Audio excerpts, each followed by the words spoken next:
Hello, ladies. Yay. I made myself a fancy cocktail for the occasion. Oh, that's so good. We're What a holding moment. branding, so I thought I should have one for alignment purposes. It's beautiful. It's a very pretty cocktail. Oh my gosh. Welcome, welcome, welcome. Gorgeous. Welcome, everyone. Welcome to day one of Attune to Fortune. So excited you're here. This is exciting. It's so exciting. Let's see who's on. Corey in the house. Courtney. Oh my gosh, I haven't seen you in so long. We've been talking about this for so long. I know. Hi, It is real.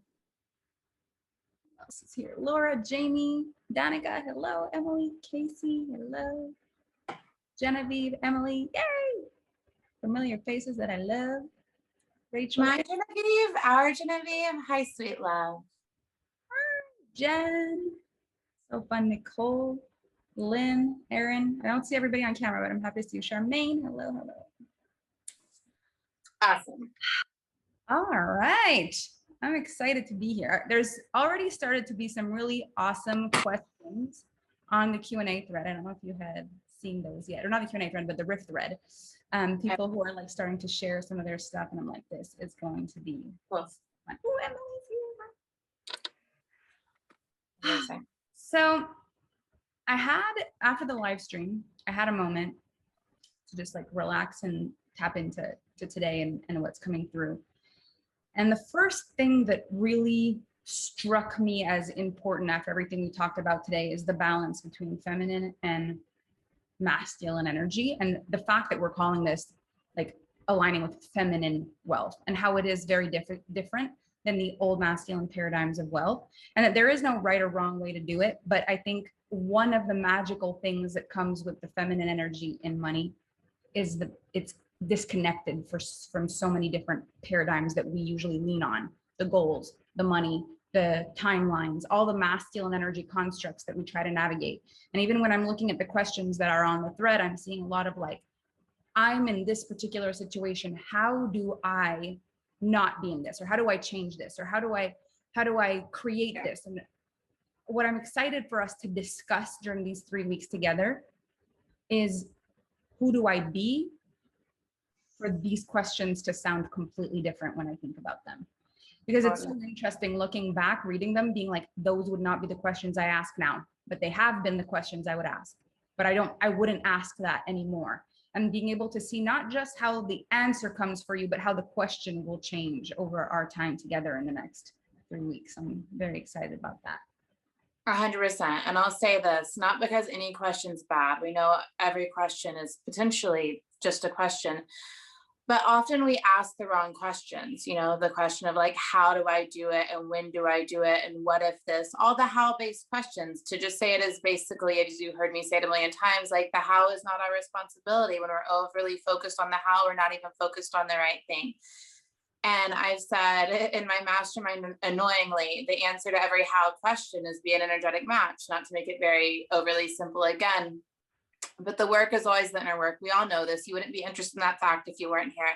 So the work is always what you attune to, how you be, how you show up, how you feel about yourself, and what you know about who you're meant to be. So any question not about that is fine. We're open to telling you how we do all the practical things and all of our steps. But it's not the highest question available for getting where you want to go as fast as possible. This is true. And we were aware that there would be questions like that. And one of the first things we discussed when we were considering creating this program in the first place was the serenity prayer. And how for a lot of us, there's this balance where we have questions to the universe. We want to know, how do I fix this? I want to know, what can I be responsible for? How can I do this? How can I fix this? And then there's another part, which is, how do I surrender to this? And both of those energies are important, and it's understanding how to navigate. How do I find the inner strength that's required to do something about something when I can do it?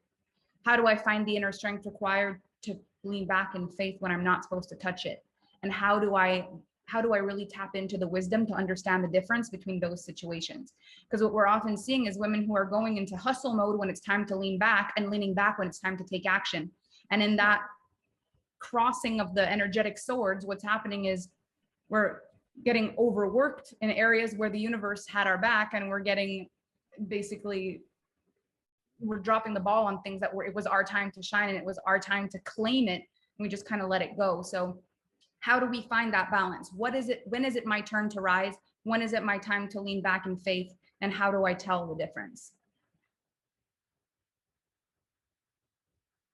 So good.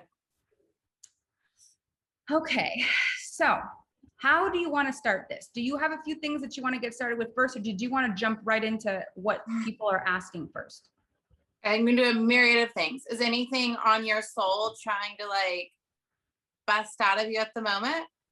I mean, the one part with the serenity prayer shift, I have quite a lot to say about, but if we want to move into other things first, I'm also open. So whatever feels good for you. No, yeah, go rip on the Trinity prayer a bit. I'll piggyback on anything that I'm like, and then we'll move through some things people are curious about. I think that feels good. Okay, cool.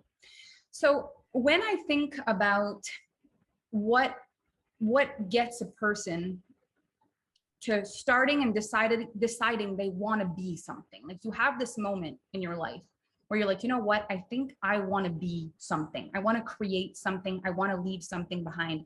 I want to create wealth. I want to be wealthy. I don't just want to have money. I want to be a wealthy woman, which is such a different experience than just having money. Being on the frequency of wealth, having that money.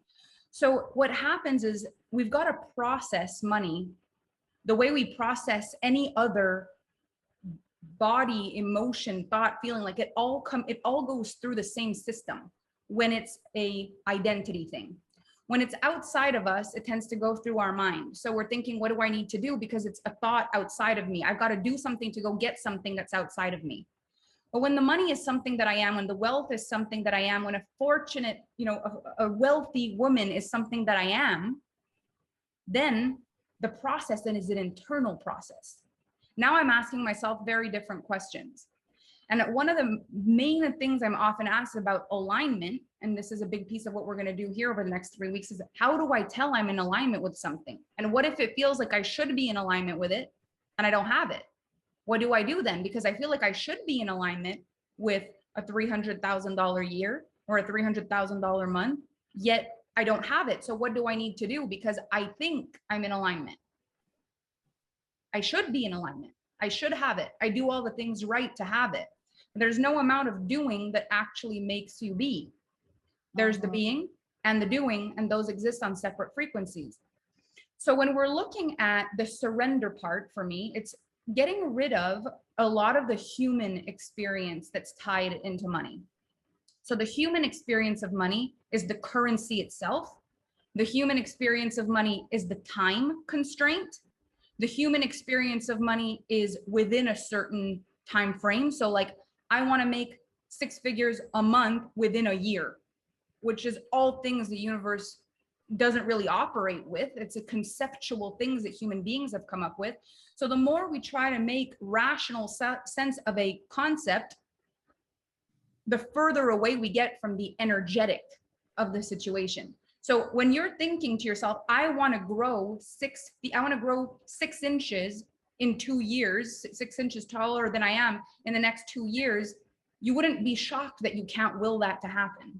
No matter how much in alignment you are, no matter how much you think you should be 6 inches taller, no matter how often you go against the wall, you're back against the wall and you measure yourself, if it didn't happen, you wouldn't think there's something wrong with you. But when the money game, for some reason, when we think we're in alignment, we think we should have something, we're measuring it nonstop and it's not showing up, we compute that like there's something wrong with us. When in fact, there really isn't anything wrong with us. There's just an energetic match, or there's a way that it is or a way that it isn't.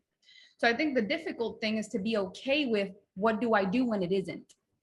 And both Amanda and I have both lived when it isn't, like small town girls, having to eat boxed food or buying a car that's not like a hot shot car and hoping for the best. Like we've not just had the money. So how is it that it wasn't there and now it's here? And why is it that we saw so many other women try to do it and they're in different situations? If it were just the doing, couldn't we all just do it? If it were just the doing. Yeah. But there's something bigger than the time. bigger than the container, bigger than everything that holds it's that what's inside of you. So one thing that I'd love to like plant as a seed for this 3 weeks together is, what if during the next 3 weeks you were to find out something about yourself that you never knew was there until now?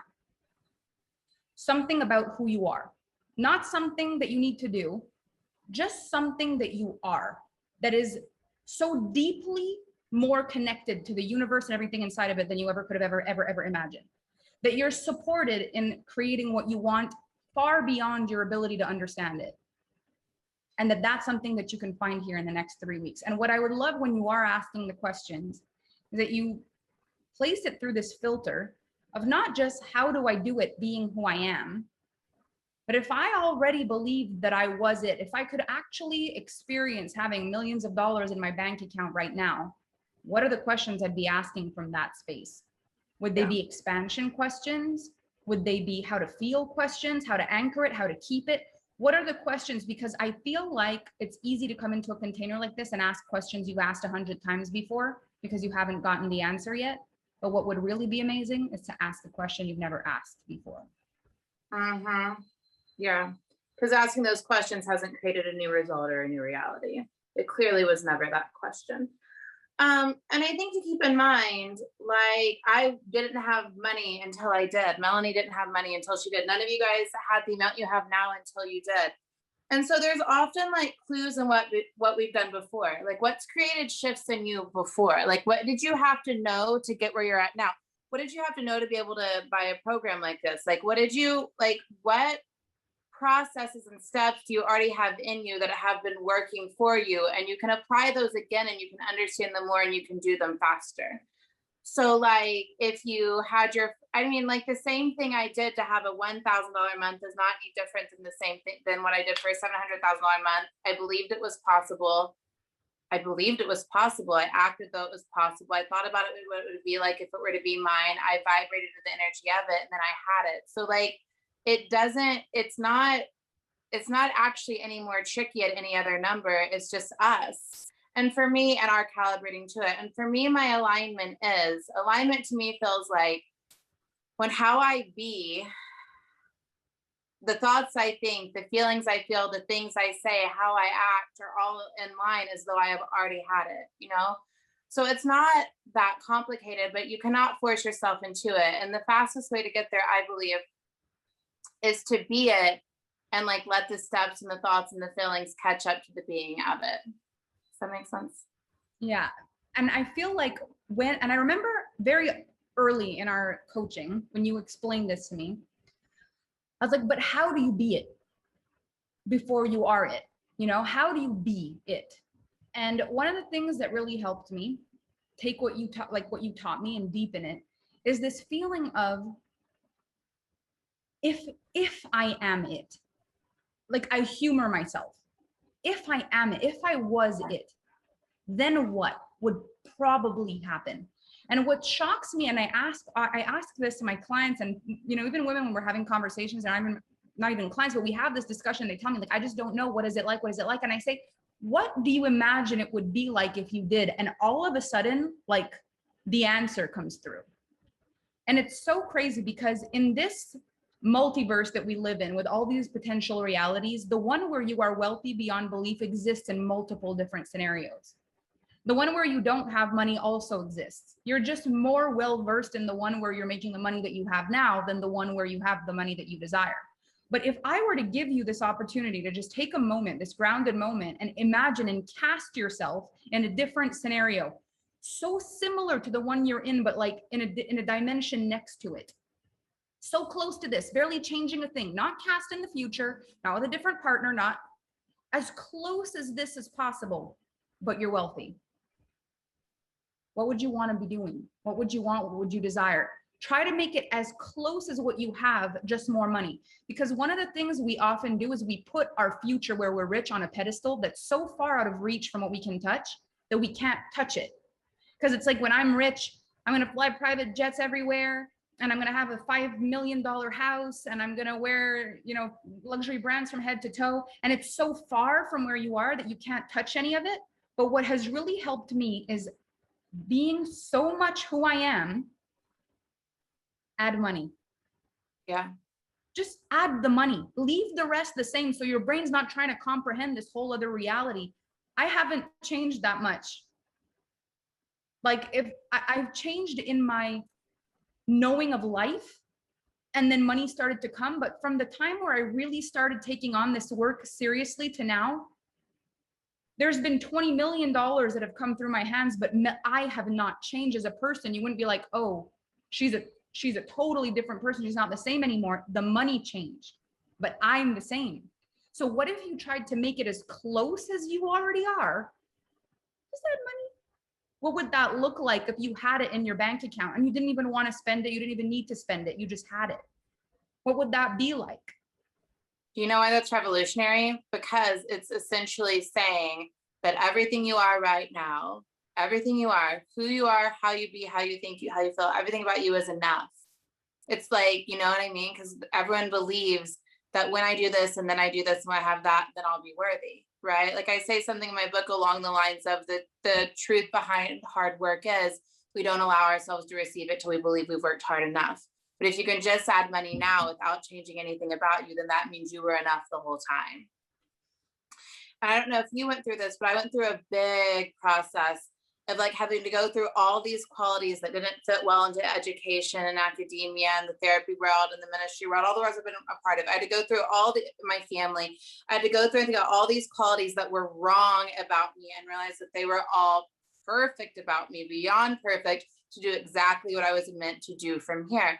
And it's not that my personality is perfect for this industry. It's that my personality became perfect for what I was meant to do and I accepted it.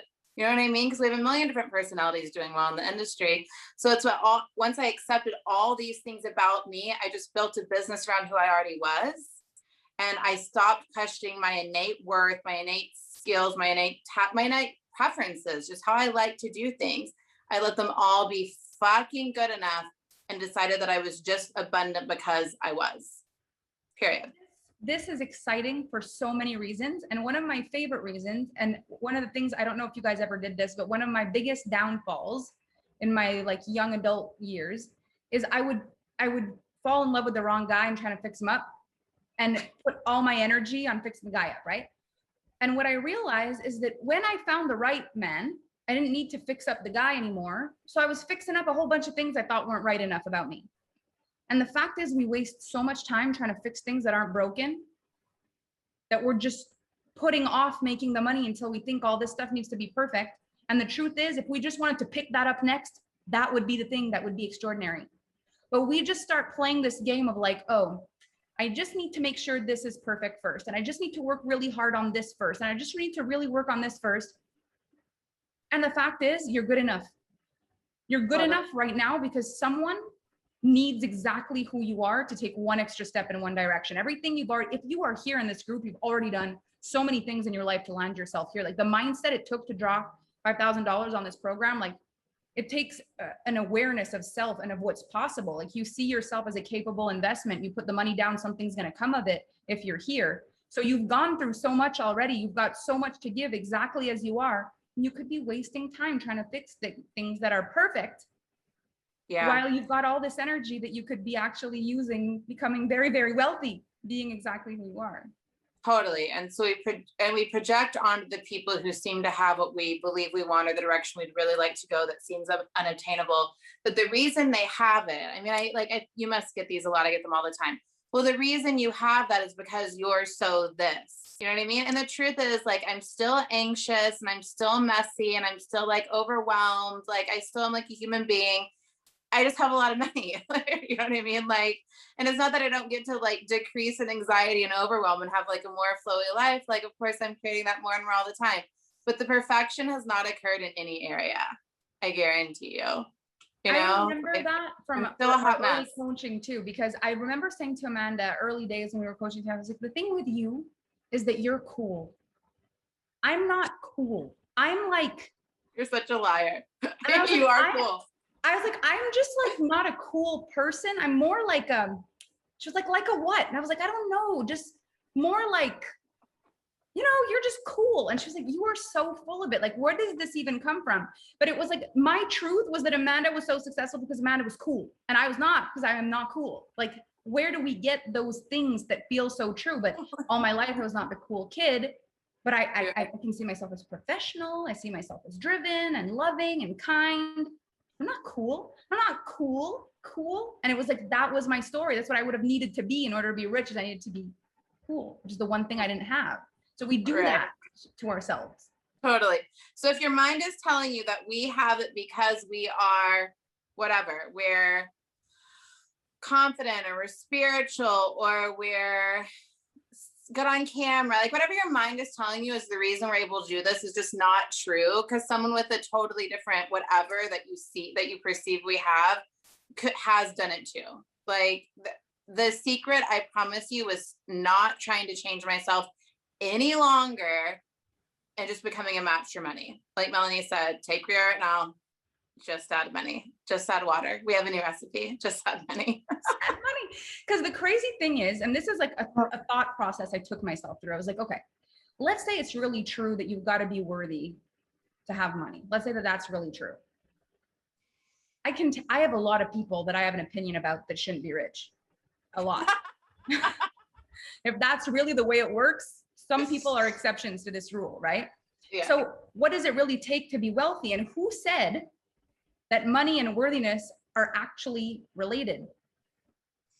Who said they're not two separate journeys to be on? Because how many wealthy people have we seen completely self-destruct when they realize money doesn't fix it? Mm-hmm. So what if we decided that actually we're just the smart ones that realize that worthiness and money are two coexisting problems, but not tied together? Yeah. They're not actually tied. We get to work on both separately so our quality of life is elevated, but we don't actually have to experience unworthiness means no money. You get to be unworthy and rich if you want. You also get to be poor and worthy, because we've seen people like that too, who give their life and are poor. And then you see the people who do the work on both sides and are like the most incredible humans with money. And that's the vision that I really see for the future of women right now in this incredible paradigm shift. It's right now is women who feel worthy of the money they earn and who actually do good with it in the world. Like, what a freaking world is that going to be? 100%. So like, yeah, you're worthy because you are. Your worth was never in question, and your worth is not dependent on your ability to have money. And so like, when you think about it though, I spend a lot of time thinking about this and having this conversation. You probably have too. When you think about the people in the world who you can look at them and be pretty sure they're not good people, like they're not doing good with their money, they don't care about others, there's no generosity going on, maybe they are horrible to their family, whatever it is, people who have money and don't seem to do good with it. Like, what do they have in common with the people who do have a lot of money and do good with it? Like, the only difference was they've all decided that they get to have money. That, you know what I mean? Some people believe that bad things will create more money, and other people believe that good things will create more money. And some people believe that generosity and donating creates more money. And some people will believe that more service creates more money, or more actions create more money, or more digital courses create more money. But they just decided X equals more money, so I'm going to do X. Now I get to have more money. But the answer was, I get to have more money, not the thing they did to decide they had done enough. Whatever we put in the way is in the way. Yeah. But if we decide it's not in the way, just add money, because it's not actually in the way. Your the way you look, the way you sound, your accent, your nationality, like there are people all over the world blowing everybody's minds across the globe, making the most insane things happen in their world, like mind-blowing, couldn't have happened, can't. How? Because they just add money.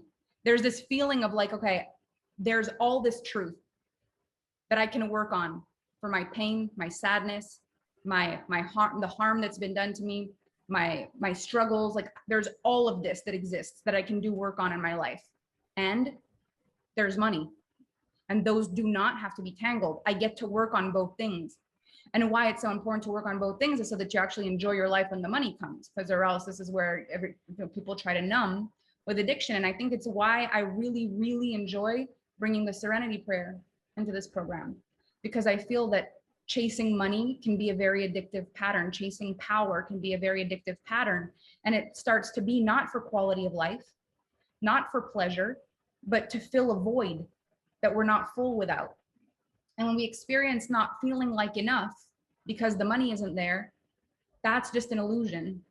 The money isn't there and we don't feel like enough, and we've made that mean one thing. But the game changer is when you fill your cup so that you know that you're enough, and you're simultaneously working on the money, so that when the money isn't coming, you're not on top of not having money, making it mean that you're not worthy. This is where it starts to be really messy and heavy and tangled. And now you've got to do extra work because you're trying to do two things at once, and you've got to untangle these two recipes that you're putting together, and it just doesn't work. So really coming back to the basics of things and saying, look, I was born worthy. Nothing has changed. Nothing has changed about that. Then at some point in my life, I decided I wanted wealth. So let me work on that. And if there's generational stuff, lifetime stuff, lineage stuff, then I can also work on that. But let's not make that responsible for this, or I'll never get done with this. This is like the work of a lifetime. So why can't we just be wealthy now and then make being a better human the work of a lifetime, to get the money thing nipped in the bud so we can do some good stuff in this world? So good. Yeah. I mean, I'm sure you guys, I don't know, have come across this in a lot of other ways, but like nothing actually has to be tangled up. Like, as you've realized, your online presence doesn't directly equal money. Having the right love or family relationship doesn't directly equal nothing. Nothing actually equals each other that we don't make equal each other. Nothing means anything we don't make it mean. So, but we can correlate things in positive ways if we want to. Sometimes it can be empowering to say, I believe, like Kat often says this thing like, the more this I have, the more that I have, the more that I have, the more this I have, but she's tangled it up in a way that feels so good to her, right? It's not tangled. Like I said, the more fun I have, the more money I make. And I love that one. Yeah, like she aligns it in a way that feels good, but not aligned in a way that she's constantly self-sabotaging. So you can link, if there's anything powerful moving forward in your life, you can link it up and say, the more I have that, the more money I make, but it doesn't have to be linked. It does all exist separately on its own. It's like, don't create a pattern unless you want the pattern. Totally. If you want it, make it. The more fun I have, the more money I make. Everything I buy from a place of pleasure makes me richer. I make more when I do this. The more love I feel in my heart, the more money I make. The more healthy I am, the more money I make. The more this I am, the more this I am. Like, create a pattern you love, but if there doesn't need to be one, don't make one where there isn't one, because patterns are the hardest thing for us to break. So if we can be conscious about creating them, and we can tangle things ourselves and be like, let me tangle this real tight, so that the more pleasure I have, the more money I make. Isn't that a good mess to make? So that's always true, that I make more money, I have more fun, I have more fun, I make more money, and I make that knot that's unbreakable. Yeah. But if it's something that I want it to be easy to just pull apart, then let's not make knots where there doesn't need to be any, and let's not create patterns where there doesn't need to be any, because this is something that we do when we're in our mind. We say, I'm just trying to figure out why this happens, because what I've realized is that every time I have a launch and and this happens, then that happens. That doesn't exist. You just created a pattern that happened one time. You decided it was true, then you recreated it twice. Now you're done for it. You're going to believe it's true all the time. You know? No, and it can be in so many fucked up ways. Like, I don't have enough people following me here, so I can't have this. Not enough people came to my live stream, so I can't have that. Like, but let me tell you how this has like really served me, because I think this is like really actually huge in my success. So the fact that I decided that money just was, and money got to be, and money got to grow, and that was who I was, and that was how I did life, and that was just a constant stable thing in my life. Money would always grow, meant that I could have other things happen in life, and money never had to suffer. Money never had to waver. Money got to always be the friend and ally and confidant, and all the things that money can be, so incredibly supportive to us. So that means I can be going, like, I can be a hot mess with love and not have love in my life yet, and have a fat ton of money. That means I can be going through like real personal crises and really working stuff out myself, and be a whole fucking hot mess. Like, I had a whole PTSD hot mess like thing for like years, still made a lot of money. Like, but it was a choice in those moments. There was moments where I was going through a whole lot. And anyone in their right mind would have said, it's okay to just not make money this month. And I literally had to prop myself up and say like, no. It's okay that I'm going through all of this. I'm a human being and I'm going to figure it out. I'm on my journey, but money gets to be. But it was very, very, very, very much a choice, because I would have been justified in letting it all fall apart. Anyone in the world would have understood. But I decided that that's just not the trajectory, the path, the way I was going to be with money, that money got to be what I decided it to be, which is, like I just said, consistent, reliable, your friend, an advocate, an ally, a support system, a thing that loves to be with you, grow on your behalf, and do good work in the world with you. Because it's a neutral resource that we assign meaning to, and the meaning I've assigned to it is all those things. Emily says, can you say more about that, Amanda? About what? Life falling apart, I think being a hot mess and things still. I mean, like, what to say about it? I mean, there have been times where, like, let's just tell some stories. There's like, got arrested. I was not driving, okay? I had been drinking. I did not drive. I was trying to move my car out of the parking lot. Got arrested, had this mugshot DUI thing exploding, and I had to go, but money just is. I have to go see the judge tomorrow. I now have a parole officer, but money just is. Like, I was a mess. Later, had severe complex PTSD, was dealing with like panic attacks and disassociation, like was having to learn how to run my business in a whole different way because I was truly a mess and did not have the mental fortitude to do the things I'd always done.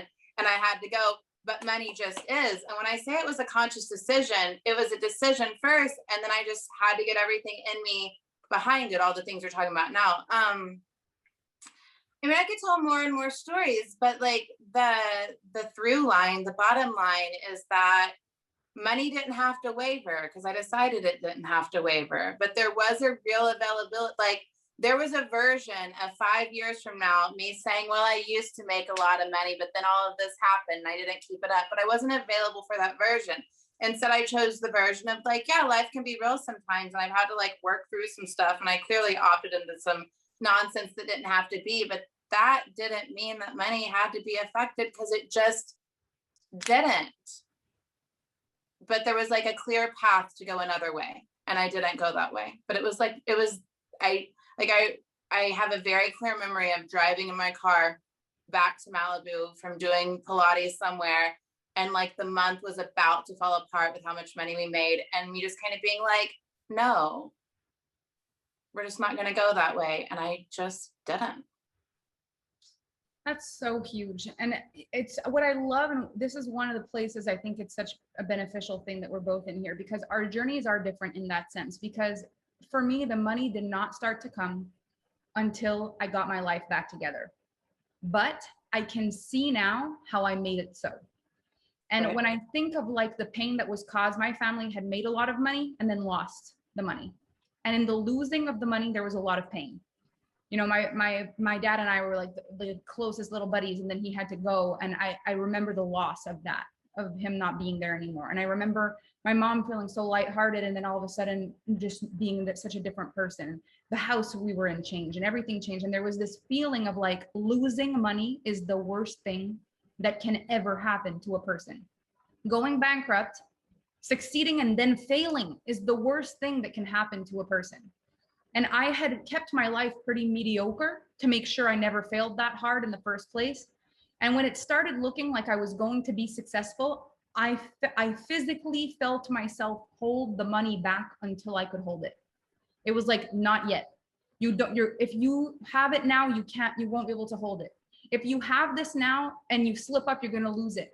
I took longer in the beginning to get ready, and I do not regret it at all. I took longer in the beginning because I had a story that if I made more money, I would lose it. So I made it true that what I was doing was good for me. But because I made it true, it's true. So what ends up happening is you get to say, I can be a mess and make money at the same time, and you become a multimillionaire in the process. You 100%. get to say, I want to get myself in check so that when the money comes, I can hold it, and you get to become a multimillionaire. You get to choose the narrative that supports you in being the most powerful and aligned, wealthy woman that you can be. Because having money and constantly worrying about losing it is not the vibe. And what worked for Amanda, feeling like I can be a hot mess and the money never goes, and I have evidence of this because I'm making the money while I'm a hot mess, that was perfect for her alignment. And for me to say, I want to make sure that I'm secure so that when the money comes, I can hold it. So I'm not worried I'm gonna lose it. I need to do that for me. I did that for me. And that's where my peace came from. But peace and wealth go very well hand in hand. And I think Totally. why some people are like gross to us around money is they can find peace with really awful things, but it's peace anyway. Yeah. I will say that I'm about to quote Bible school. A Bible school used to say preparation time is never wasted time. I do think preparation time, whatever that means for each of us, is going to happen no matter what. There was a big season of like, I'm a coach and I've started my business. I'm doing the things and and like I hadn't allowed a lot of money in yet. And looking back, there was like a lot of realigning, like learning how like internet marketing works, some of that, like learning more about money and the vibration of money, some of that, playing around with different teachings, becoming a better coach, and some of that. Like there was a huge preparation time. So that's never wasted time. I think that's always gonna be part of the journey. And so I think one other thing I'll say about the stability thing, and it'll just land how it lands for whoever, but like I've always been stable, right? Like I've always been a hot mess, but I've always been stable. Like I've always been responsible. Like the stuff, like graduated, went to school and did that. Like there was no reason to ever not trust myself with money. So for me, it was like, I always trusted myself with money. And as I made more and more and more and more, I just had to get my mind around like, I can handle this much. And there is definitely continual options, choosing not to lose it, choosing it's consistent for me, choosing it's reliable, all this stuff. Cause like we could all opt into letting it fall apart at any time based on like whatever. So like, so stability there and trust was there. I was going to say one more thing about this on the journey. Like it took me a long time to realize this, and I think it's important. Okay, so I'm like stable in myself. I'm in school. I'm making more and more money, all of that. But when I look back on my life, there's this thing that I think was really important in getting me here. I worked a million dead-end jobs, right? I shouldn't call them dead-end jobs. I worked a million jobs that I knew were short-term jobs. I was a server and I was a hostess and I did retail and then I was a cocktail server and I worked at a steel mill and a sheet metal plant as a barista. We could make you a list. I've had all the jobs. I remember going to all these jobs knowing they were cute little college jobs. And that's not to degrade someone who is like a professional server, because like you can obviously be in the hospitality industry and make money. But like I had all these jobs feeling that they were temporary jobs. I had little amounts of money feeling that it was a temporary thing. In my head, it was completely normal to not have money while you're young and then have money later. So like while I was not having money, it was part of kind of like my internal plan that I had never spoken aloud to myself or maybe even acknowledged, that like I knew I was not doing it, but I would always do it. Like as I drove the beat up car, like the really, really, really beat up car, inside of myself, I was thinking, this is going to be such a good success story someday. Like it was not like all the things I allowed myself to have were always viewed as temporary. They weren't viewed as what I was stuck in. I knew there was an option to be stuck in them. I saw the people that never left my hometown, but I had separated myself from that, decided I was different than that, decided that would never be my life. And like, I remember bosses and managers I remember a manager at the restaurant I worked at being like, you can't take off 2 weeks. I could even take off 2 weeks. And I'm like, but this is your career and this is my college job. Like I'm taking off 2 weeks. Fire me. Like I knew how temporary it was. I didn't know exactly where I was going, but I knew I was going somewhere else. You know what I mean? That's so good. I feel like that ends up being the freedom piece right there. It's just, there is money to be made in all industries, for all reasons, at all seconds of every day, all the time. Every second of every day, there's money to be made. There's money to be exchanged every day, every second, for everything. So our story about what puts a block on that for us becomes true because we put it there. And if we want to remove it, we get to just remove it. And we don't even need to do a lot of hard work around removing it. We literally get to just move it. Like we get to move it. Because all those things that I worked hard on to get myself to in the beginning, I'm grateful for my journey. I wouldn't change anything. And I look at those things now and I'm like, none of those things apply. I don't fear anything.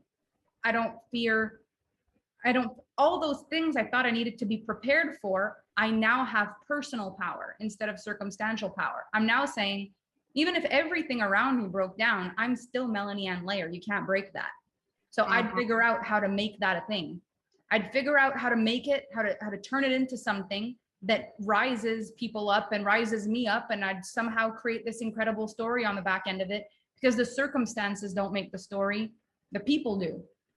So you got to realize if you're the main character in your movie and you're going to have to decide what the script is, you're going to decide what the movie is, you're going to decide how this goes down, and you get to choose that this is the time your life changed. It was 2021 and you were making this big bold decision, and you came into this conversation with a bunch of women who were changing the world, and then you took your place on the planet and everything changed in that week, in that month. And it gets to be the narrative of your story that it happens like that if you believe it with all your heart and if you act in alignment with that narrative. Because we act in alignment with the narrative we believe in, you will play out the movie you expect to see in the end. Even if you force a little outcome, you'll still U-turn it back to the disaster if you believe in the disaster. You will drive the movie back to how you believe it ends. So what do you really believe is possible for you? And my easiest way to touch those things for me has been to detach them from time, because I was always able to believe I could be a millionaire. I just didn't know by when. So it was the kind of thing where can you make $1 million in your life? You make $20,000 a year for 50 years, you've made $1 million. Of course you can make $1 million. But can you make $1 million in a year? Oh, no. It's like, so then the money is not the problem, the time is. So we've got to heal our relationship to time. We notice there's so many things we put in place. Very rarely is the issue actually money. The issue is the worthiness you think is tangled. The issue is the time you think is tangled. The issue is the expertise you think is tangled. The issue is the punishment or the karma or the whatever it is that you think is tangled. But at the end of the day, money is a currency that is so squeaky clean that if you don't put anything in the way, it's literally just, you can add money to any life circumstance out of nowhere. And we hear people do this all the time. They're broke, they're sleeping on the street, all of a sudden they're rich. Like, what happened? They added money to the scenario, they added money to the storyline. How did it show up? It's just, there's this declaration that money gets to be there. And you don't need to change much apart from adding money, which is such a crazy concept to get behind. And one of the most infuriating things for me was to say, well, if I get behind that now, it means I could have been rich all along. Mm-hmm. If I agree to this now, I have got to walk all over my ego that's made me suffer. I've done this to myself on purpose then, all these years. Like I put me here on purpose. I've lived all this when I could have not. Oh, I think I'd rather believe that this was like something bigger that I couldn't control, because that would be really unfortunately crappy. And I don't know that I can get behind that. So on the other side of this like big sigh, which is like, I freaking created this and I can create something else. Am I willing? Like, is this moment of self-righteousness where I need to be right that this was inevitable? Is this moment of self-righteousness worth compromising my financial situation for the rest of my life because I need this story so my ego doesn't get bruised? Or am I just done with this? And I'm like, okay, I misread the rules of the universe. I would like to change my statement and what I believe in. And I'd like to try again. From today, from nothing, just add money, just because. Yeah, just because. Yeah, I mean, it's like a hard pill to swallow, because we do grow up in a world that says, like, if you have this and this and this, then money gets to come to you easily. And if you have this, and it's not that there's not paradigms and constructs in the world playing out, making that more and more true, is that that's not the only truth. Like, money is not trying to sabotage you. Money is simply responding to you. Like, it is the most neutral thing in the whole world. But that also gives us tremendous power. Once we get over all the reasons we haven't allowed ourselves to have it and realize they were man-made, they were created, and we believed them. We fell for it or whatever. Once we like get over that, we realize we have tremendous power to create whatever we want in our time, in our way, at our choosing. And the dynamics with money are like endless. And there's so many different loops and cycles and patterns that you can opt into. And like, you know, I'm sure you and I both have talked about times we've doubled our money or tripled our money. I often notice that what was my lowest, right, what was my highest, like maximum one year is like my minimum the next, kind of over and over and over and over again. And like, that's just a loop. It's not the only loop, but it's a loop I kind of like, you know what I mean? It's like an incremental increase I'm kind of cool with. So like, but it's by my own creation. And we just have to accept that, you know? Pattern you invented and it works for you. The pattern I invented and it works for you. And it's also a pattern I can decide I don't like anymore at any time. And I can teach it and I can explain it inside a pattern as long as we understand it's just one available pattern, you know? I love that. Laura says, what can you speak to in regards to your nervous system being able to not only receive the money, but also hold it? That you're safe with money, that it's safe to have money, that no one can take it away. Truly, no one can. Like, we fear that the government can, but they actually can't. It's our choice to pay our taxes, right? We can file an extension, we can pay it over time. Like, and I personally have a pretty good relationship with like paying taxes. I like have got myself really behind the huge tax payments, but the government can't take it away. Our family can't take it away unless we give it to them. Like, no one can truly take it away. Like, it's safe to have it. It's safe to have it. It's safe to use it. I think the safety in it for me came through practice having more and more of it at a time, practice using it more and more at a time, seeing that I was good at it, that I was doing well with it, was just a decision I made. And then the higher amounts seem less scary. But like, I think at a fundamental baseline level, I just had to decide that I was safe. It was safe to have money and I was trustworthy to have it. I could handle it and I would figure it out as I went, and say, even if I fucked it up, which I can't think of a time I fucked it up with money, but even if I fucked it up, that would be okay. I could make more and I could try again. So I guess I took the doom out of it, you know? Yeah. I think that the other big part of it is it's not about the money. You're not actually afraid of not having the money or losing the money or having the money or holding the money. It's all about the feelings, what it feels like to have it, what it feels like to not have it, which those feelings are available in other life situations that you've either mastered or you're also struggling with. So we create these circumstantial stories like money, having money makes me feel safe. You want me to show you so many rich people with so much money who don't feel safe? It doesn't matter. Like, we create the narrative, and it's a lot easier to create the narrative before you actually have the money. When you say, when I have money, I'll feel safe. We'll see. Make it and we'll have a conversation. I speak to women who make multiple six figures a month who freak out on the phone with me sometimes, like, what if this, what if that? And it's like, you see, it wasn't the money. So this is where we've got to do the inner work, because that addiction void, like trying to fill the void with money or with whatever else that it is that we do, doesn't actually fix it. So if you're saying, how do I hold the money? How do I hold that power? The real question is, how do you hold power, period? When you walk into a room, can you hold a gaze with a stranger, or do you immediately look down? Can you walk into a room and be like, this is me? Or are you like, oh gosh, people are looking, people are staring, I can't hold the power? Like, it shows up in so many different places. If you're having a conversation with your partner, can you hold your power in what you want and what you need in a conversation? If you're dissatisfied with service of some sort, do you say, I can have a very clear conversation about what I want? Or do you lose your power and fly off the wall or hide under a rock because you're afraid you're going to say it wrong? That fear of power, it shows up everywhere. It's just money's such a mainstream place to blame it. You get to just blame everything on money. Like, I'm too afraid I'll lose it, so I won't make it. That'll be my outlet for failure, is money. But really, that fear of failure, of pain, of whatever it is that we have, we could put it on anything. This is just the easiest one to blame. It's like mainstream to blame money for lack of power. And we were talking, before Amanda was talking about, there are people in the world for whom like the narrative is, it's going to be harder for you if you have this, and it's going to be easier for you if you have this. And there are constructs that make it difficult for certain people on the planet to do certain things. But the bottom line is that that's not a money thing. It's a power thing. And the power and the money have become correlated. But there are people who've been limited with power for such a long time, and it's been socially accepted for it to be that way, that they haven't broken free from those power constructs. But the fact is, this is why the personal power, and why I think this industry is such a powerful one, which is we're empowering people to write their own power play. It's not about what the world is saying anymore. You don't get to just have a blanket statement over everybody that's this way. You get to say, I'm the exception. I'm exceptional in my life, and I'm going to make a difference. And I'm seeing so many incredible humans emerge that could so easily say, well, I can't because of this, are saying, I'm exceptional. And it's working because personal power overrides circumstantial power. It's just, we're so afraid to use it. And we're so afraid to be seen. We're so afraid to be hurt. And we're so afraid to be torn down and cast aside and all these things. So we stay small, we stay small, we stay small, and we blame money. and we blame things that are easy to blame, but really there's an opportunity for all humans to rise right now more than ever before. And it's a scary freaking thing. And the money gets to come no matter what, because there are millionaires that are completely invisible. You'd never know they're a millionaire. You'll never even know.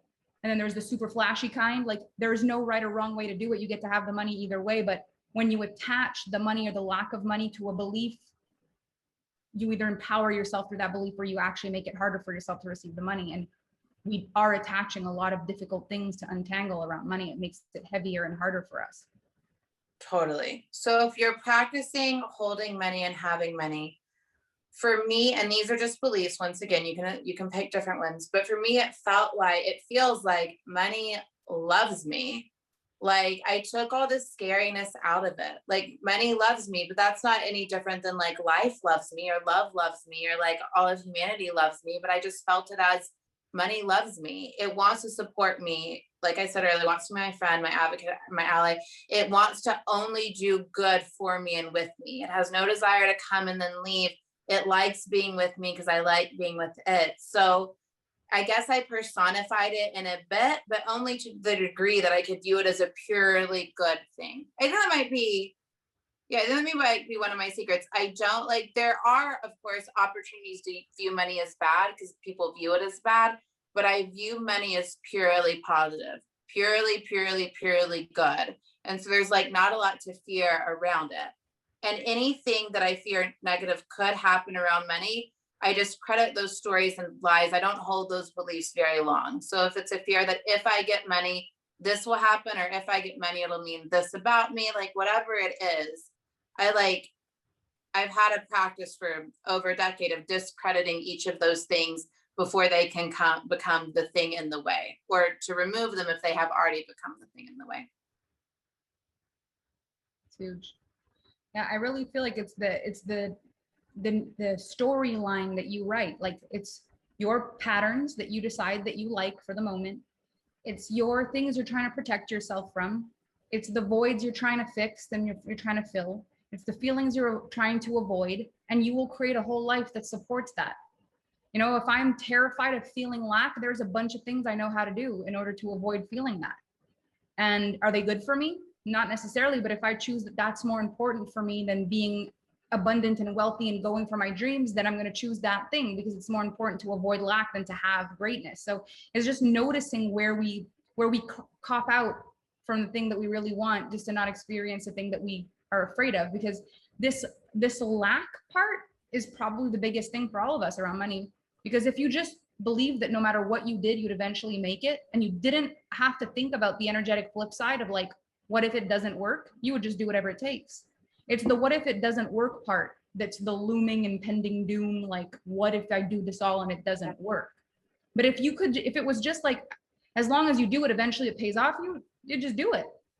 Yeah. But it's the guilt, the shame, the ego, the story, the lack, the fear, all the things that you've got to be faced with every moment it hasn't worked yet. That's what we try to avoid, and we quit. Yeah. I remember someone asking me once what my plan B was. And I was like, ha, like, failure was not an option. It had to work. I remember the moment it had to work. I had like quit a PhD like I had taken all the things I was ever going to do and I had thrown them away. And like, this had to work. I wasn't available for any life besides this one, the one I was beginning to create at that moment. So like you're saying, I guess I didn't imagine the reality of it not working, but really just because I had no space for it. I had no desire to focus on it. I didn't want anything to do with it. Like, no plan B, no other outcome. Like, here's where I'm going. And I just put my whole heart and soul into it, you know? With a movie line like that, the movie ends well. Yeah, it's a pretty good storyline. It worked. When you decide, I think a really cool thing to start this program off with, this master course with, is for you to like, just how's your story gonna go? No matter what it's gone through right now, you can use parts of it if you want, if it feels like it makes it a better story, or you could start it fresh today. That's also fine. Yeah, let's write a really good story. That's like the best homework. Write your movie story. I love that. That's so good. Because I feel like I had, when I for those of you who don't really know me, my story starts, I went bankrupt and I'm sleeping in the front seat of my Honda Civic. And I'm sitting there, my whole life has fallen apart. And I had the thought, what if one day I'm one of those people who makes it somehow? I didn't know what I would do. I didn't have anything I could do. I just thought, what if a miracle happens? I win the lottery. I don't know. What if one day I'm one of those people who makes it out of this alive, and this becomes a story? And I had the thought, I've got to live this the way I want to tell the story in hindsight. And it changed the way I looked at everything from that point forward. How do I want to tell the story of being this woman that slept in the car? And I'm so grateful I asked myself that question, because my story is a big part of why I'm here, and the way that I've written the story in the future, because that difficult story was there and I used it beneficially. But I've had so many from win to win to win with absolutely no negative. That's been a ridiculous story. Like literally, we just celebrated 8 million for the year. And this morning I realized we'd crossed 9. I didn't even know how it happened. I'm like, what is happening? No struggle, no problem, no breakdown, no sad thing to become a good thing. Just a good thing from a good thing from a good thing, from a party to a party. So there's the sad story, there's the powerful story, there's the stories in between, there's the things that get the huge celebrations, there's the things that get the mild acknowledgments. What's going to matter? What's going to pop up? What's going to stand out? You don't need it to be hard, but if it's going to be, you might as well make it a good story. And when it's good, you might as well celebrate, because why not? And write the story you want to live. What does that look like? Use as much of what you've lived already that you want to keep, or start fresh, and let's see what we can walk into as a group. Like what can we rewrite? Sonia says, what can you talk about the good to the better without the down? Yeah. So this is a big thing for me. I used to always feel so guilty if there wasn't a bad thing. I used to feel like if I didn't have something negative to say, the thing is, it was really bad and now it's good, I felt like I was just bragging. So I created this pattern that you need to break down to break through. It was the only way I allowed myself to break through, is if I had a bad enough story I had to push back from. Because then I was worthy of being liked for my success. Because if I was just good to good, I thought people will hate me. You can't just be successful and then be more successful and then be like, hey, guess what? I'm even more successful. People will hate me. But if it's hard and it's bad and it's sad, and then something great happens, they'll be like, oh, bless her cotton socks. I love her. Let's congratulate her. So for a long time, I kept creating problems in my life just because it made it feel safer for me to win on the back end of a disaster. And then I rewrote the story and said, the best time to do something extraordinary is on the back end of a masterpiece. Instead of the best time to break through is on the back end of breakdown, I said, the best time to do something extraordinary is on the back end of a masterpiece. And I decided in that moment, my life would be from win to win. And if anything difficult came, I'll deal with it. But I want to see breakthrough to breakthrough, because we've heard a lot of the hero story of the woman who defies the odds and all the things, and that's a beautiful story. But then I want to know what happens after. Like, I want to know what happens to the little mermaid after she grows legs, because why isn't she giving seminars on manifestations beyond me? Why isn't there a sequel to the Little Mermaid where she's manifested man and legs, has written a book on how to have it all? Stop.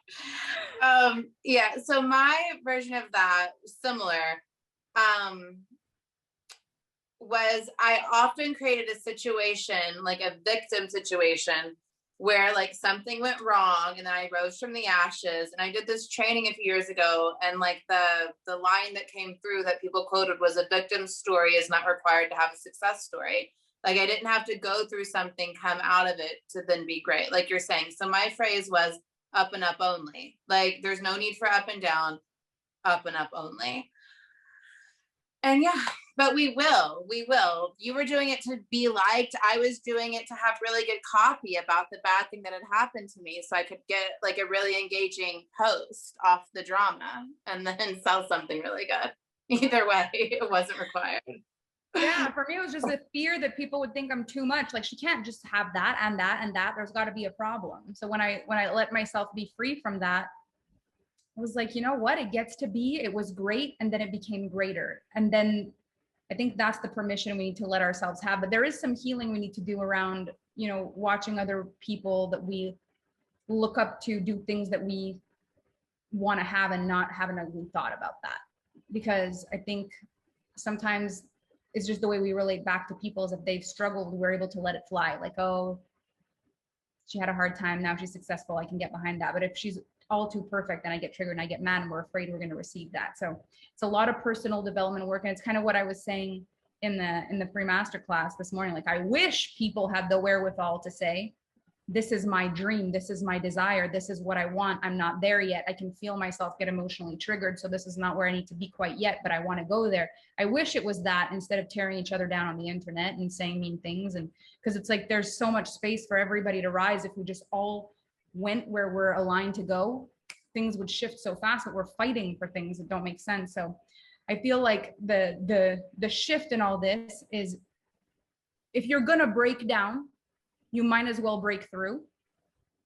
But you get to just break through because you get to just break through. Just add money, just add joy, just add a miracle, because you choose that it gets to be that easy, because that's the new narrative. Because the best time to do something extraordinary is on the back end of a masterpiece, because it's up and up, because you were born worthy and nothing has changed, because all these lines equally exist in the universe if you make them a part of your story. Amen. So good. It's all available. Cool. How long have we been talking? A good hour, a solid hour. Cool. I love it. Okay, let's see. Okay. A couple of questions. Yeah, let's do a couple questions. I have so many clients who say, I love how grounded you are. Always had me feeling that when I do go from great to greater, I will lose touch of what other people love about me. And that as I'm typing this, I'm seeing how silly it is. I don't think it's silly, but you get to be free from that. You can be, yeah, you can be grounded and be rich. You can be grounded and be well-known, or anything you want to be. 100%. You don't have to lose anything about you like, and you can add in other things as you go. But you get to add them in because they're things you want to work on, not things you have to do to be wealthy.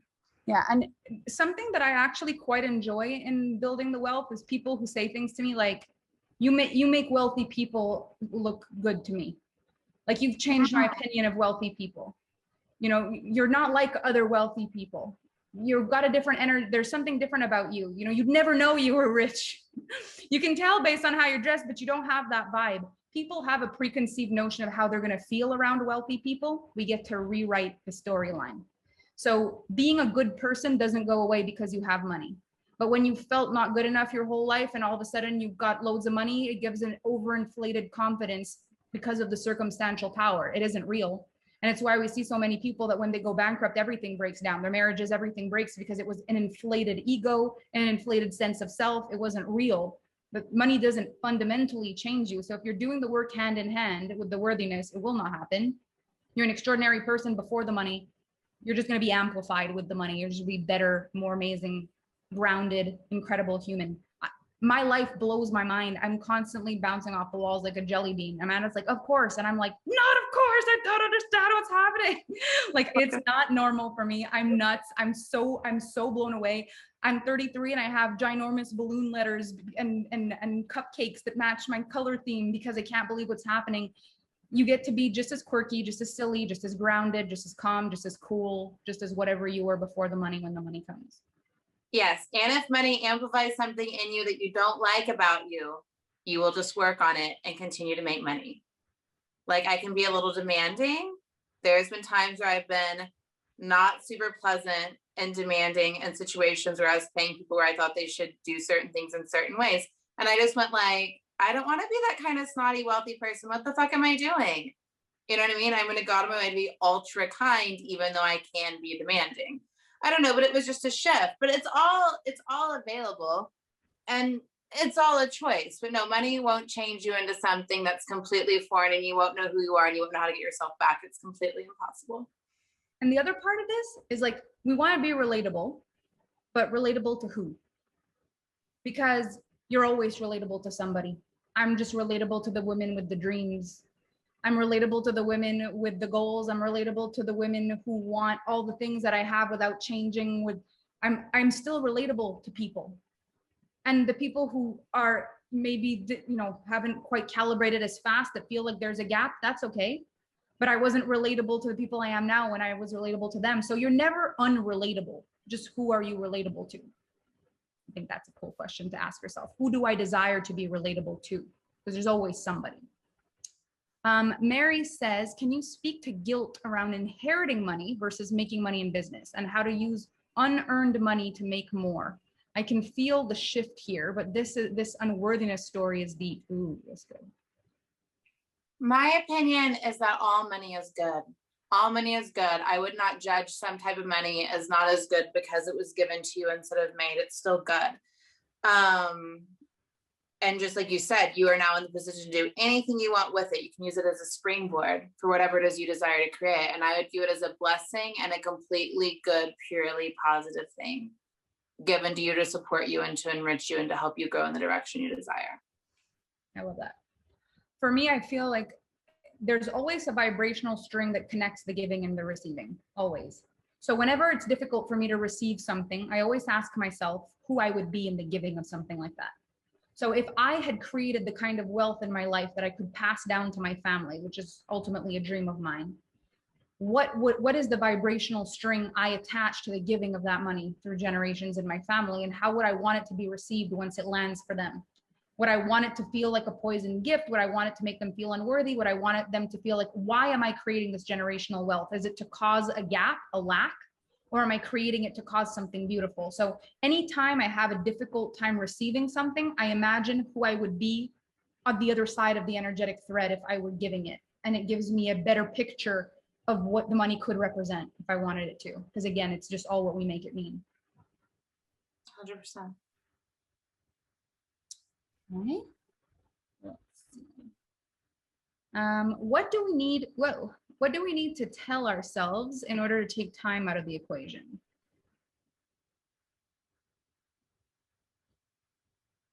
I mean,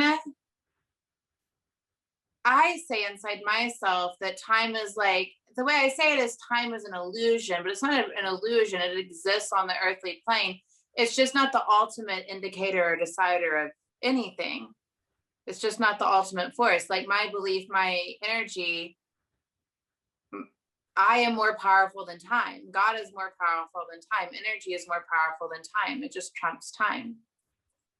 So I don't make time the reason. So okay, what do we need to tell ourselves and believe to take time out of the equation?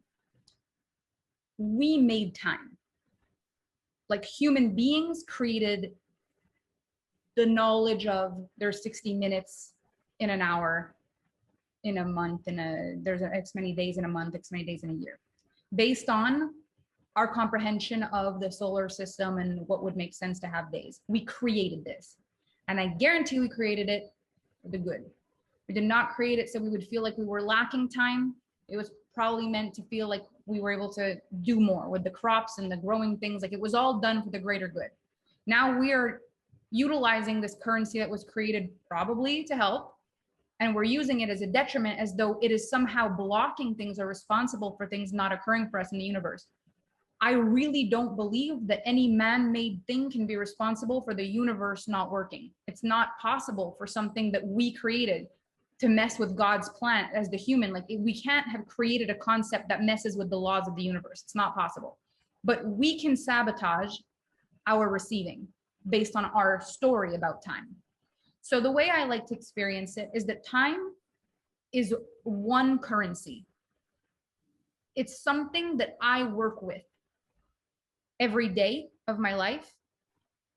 Often throughout the day, I take minutes to think, to be grateful. There's days, there's weeks, there's months. I'm aware of time, of my age, of my lifetime, of my body. I'm aware of my aging. This is one currency that I get to really be aware of life with. And then money is a different currency. It's not actually attached to time. In the quantum field, in the truth of all that is true, the currency of money is man-made and the currency of time is man-made. And then we put them together because someone with a lot of power had enough money to buy people's time and made it a thing that they could pay them enough money to own their time. And we've stuck to that paradigm because some people with power had enough money to buy people's life. But we don't actually need to abide by that anymore if we don't want to. The time being attached to money is an old controlling paradigm that worked, doesn't need to work anymore, can be changed, can be moved, can be seen, can be felt, can be experienced entirely differently if we choose to. And we don't even need the entire world to abide by it differently in order for us to change our own experience of it. That's the most incredible part of it, is you get to rewrite your experience of time and it gets to change for you. Because in the eye of the observer in the quantum field, the things change. So you look at time the way you desire it, and time has changed for you. You don't even need the world to agree. You can let everyone continue to believe what they believe about time, and you can have a brand new story about it. So my story about time is that I see time as a gift. Aging is a privilege denied to many. My grandma used to say that. I think that's beautiful. So I live my life the way I want to tell a story in hindsight. I see aging as a privilege denied to many. I see my minutes, they matter. How can I matter today? I take my days, my minutes. That's a currency that I really believe in and I care about, because you can't buy time. And there are times I would choose time over money. And I know that in the past, that wasn't always the truth. I would have done anything for money, even if it meant I needed to work 24 hours a day. Now I'll say no to something because I'd rather buy the hour back myself. So I'm navigating these two currencies now. So what I might do is zoom out as far as you can and say, if I believed that time mattered more to me than money, then would time be part of my money equation? If time actually was more valuable to me, would I still be making it a part of the issue? Or is it because somehow still I feel like time gets in the way of money? But if I actually valued both currencies, like every hour of my life mattered as much as every dollar I made, and I could live those two currencies separately, then how would I navigate things differently if I didn't tangle them? Aislinn says, can you talk about what you both make $1 million months mean to you? What matters about that to you personally? How do we tap into that desire so it feels separate from needing a reason? How can we be that essence of massive money and the fun? Why can't I read? How can we bring that essence of massive money and the fun of it into now? What unlocks that level of wealth that I can't imagine yet? No amount of money. I don't think any amount of money has any amount of time has any meaning other than when we give it. I mean, I can remember when the $10,000 a month thing was what everyone around me was going for. And when I did my first $100,000 a month, I only knew like 2 people who had ever done it. Like, and when you had your first $1 million month, had you seen it done many times before you? Like, I don't think it's the amount of money in a certain amount of time. I think it's what we decide that means for us, right? Like, I think for me to get to a new level of monthly money, I have to decide, I have to make it pretty normal. I have to make it kind of not a big deal. For me, once I make it no big deal, expected, but of course, and like, yes, I'm excited, but it was done. It was always going to be my normalizing the new number tends to be one of the things that makes it flow in with ease. I don't know if you have the same experience because you're like shooka with all the new numbers. Well, because things just happen so fast in my world that I don't have time to normalize them. Like, it felt like our first $1 million month was in September. Now we're having $3 million month. Like it's such a huge speed that I don't even have time to say, like, is it normal? So I'm manifesting with a much different currency now. I've made a pattern that I love, which is the more fun I have, the more money I make.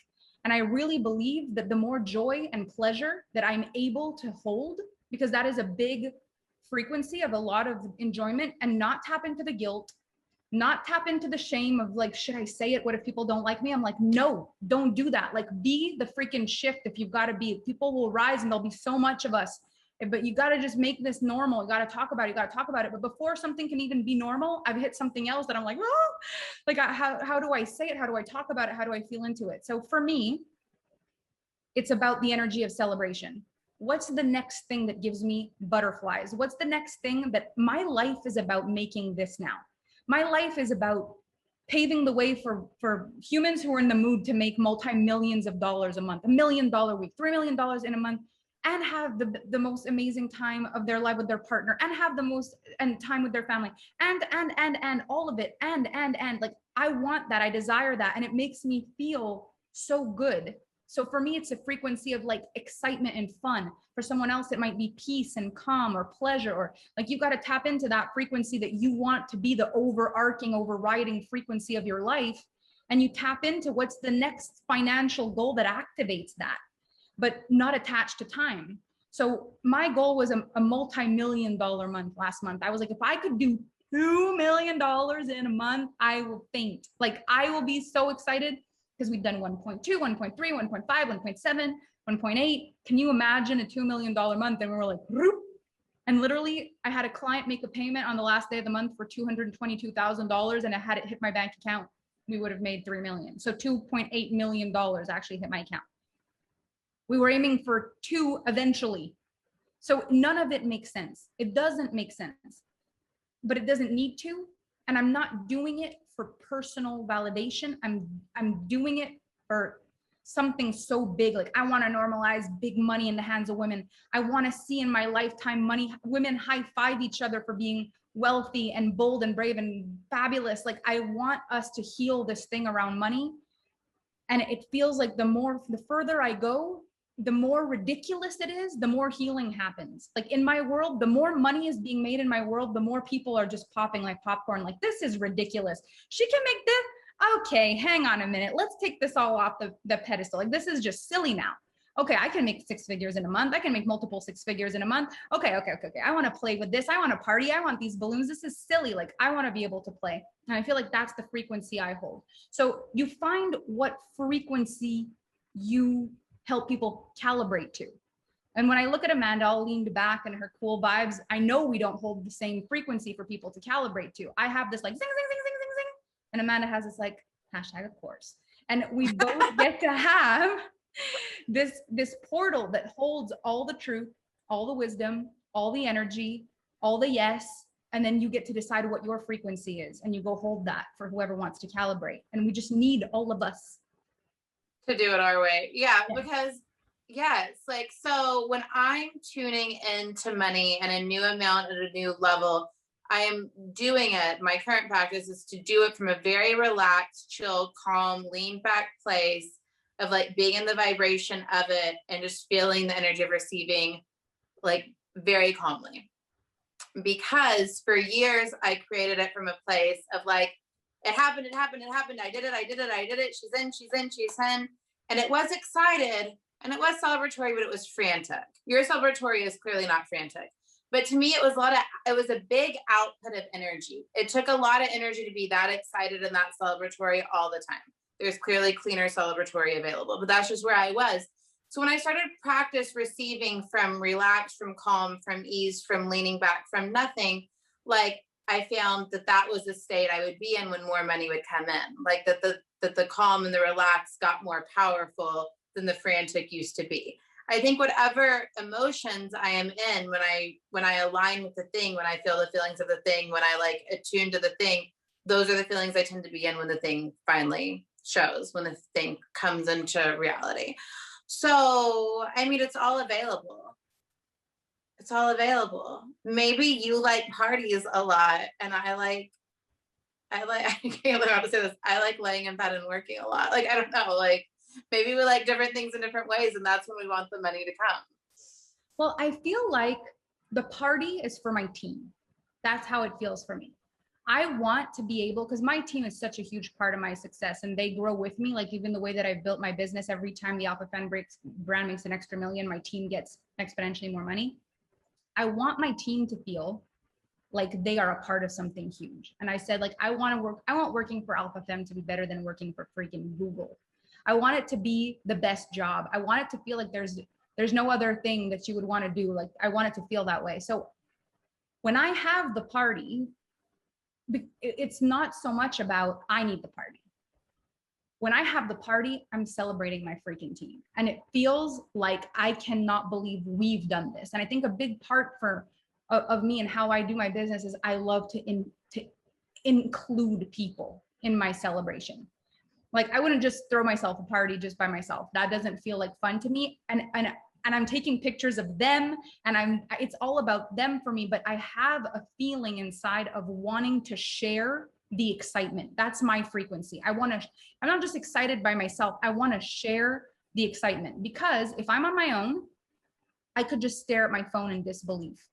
But give me my team in front of me, give me the people that are collaborating this vision with me, and all of a sudden the excitement kicks in. And I feel like I understand the frequency also of being chill, and a part of me always really has always admired that about you. And I tried it on for a while, and what happened is I had this experience of taking it for granted. Like there was a guilt feeling that settled in, like, am I not excited enough? Like, what is it okay to be this like cool about I just made X amount of millions of dollars, and just being like, yeah.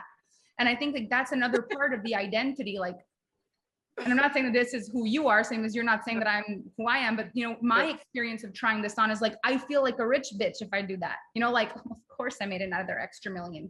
Am I allowed to be that? So I had to do work around that, so that when Kevin was like, hey, we just hit another million, it's not always a celebration. We celebrated the 5 million, now 8, but there's millions in between that are never even talked about. Those get anchored in differently, but this is the work for me, is to not celebrate and to be like, I can be cool.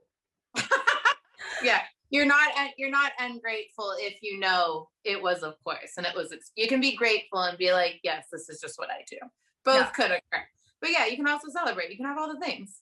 But I always that like blew my mind about you, was your way of course, like that vibe was that. And I think that might even be a part of why I say you're so cool, is because to me, I'm like a little puppy and you're just this wise panther. You're like, and I'm like, but I love both dynamics. And again, I think it's like, there's times in your life where you get really excited and you want to be able to have a party and you want it to be fun. And there's other times in your life where you just want to go buy something expensive and feel like of course I'm rich, and of course I made this money and this is so normal. And you want to feel all those things. And it's great that there's different outlets for you to always be able to plug in, like, this is the vibe I'm feeling in right now. And this is the vibe I'm feeling in right now. And there's an outlet for me to feel however I want to feel when I'm making money, however much I'm making money, all the time. It gets to be how I want it one month and how I want it another month differently. And then it gets to be this and it gets to change. Like, who knows, maybe in a few million, I'm going to be like, okay, I got it. Yeah. Or maybe not. I mean, I used to buy some kind of marker for every goal. Like, I remember one of these bracelets I have on right now is like, I don't remember. I used to know what they all were. I don't remember anymore. I think this is like second 6-figure month. And I think this is like second 7-figure year. And they all used to be stuff.